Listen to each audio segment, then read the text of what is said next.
Probably the most important thing for kids growing up today is the love of embracing change. I don't think any kid is born digitally native. I think kids are born consuming media, but I don't think kids are born producing media. So almost any kid that you look at and you say, oh wow, this is a great user of digital media, you can trace back. There's a parent, there's a program, there's something that inspired them and developed them. Part of the opportunity here is learning the content, which is very much the 20th century idea around education. But in the 21st century, it's learning the tools and the skills of remaking that content and becoming the creator and the producer.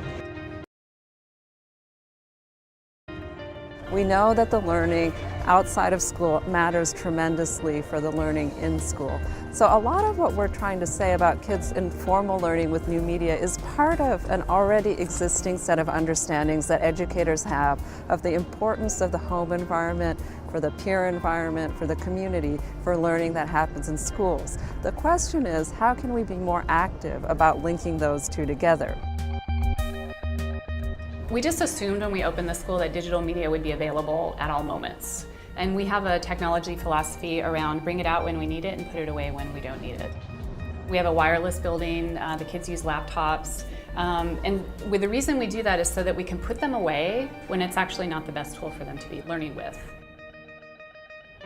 We find when we talk about 21st century skills, people often reduce them to skills for the workplace and skills involving technology, and we really are thinking about skills for creativity, for civic engagement, for social life, the full range of experiences that young people will be involved in the future. I think for teachers and schools and classroom learning, there's still an incredibly important role to play, which is about giving kids access across the board to a baseline set of standards, literacies, expectations about what they need to participate in contemporary society, to be reflective, and to also take opportunity of the fact that you really have kids and adults in a shared space that's safe, that's sanctioned, that gives kids an opportunity to reflect on things in their everyday life that's not just about them being immersed in it all the time.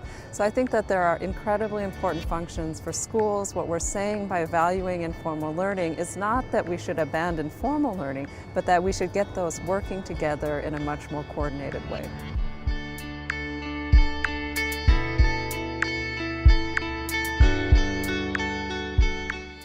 And in fact, the most common mantra of a real gamer is if I ain't learning, it ain't fun.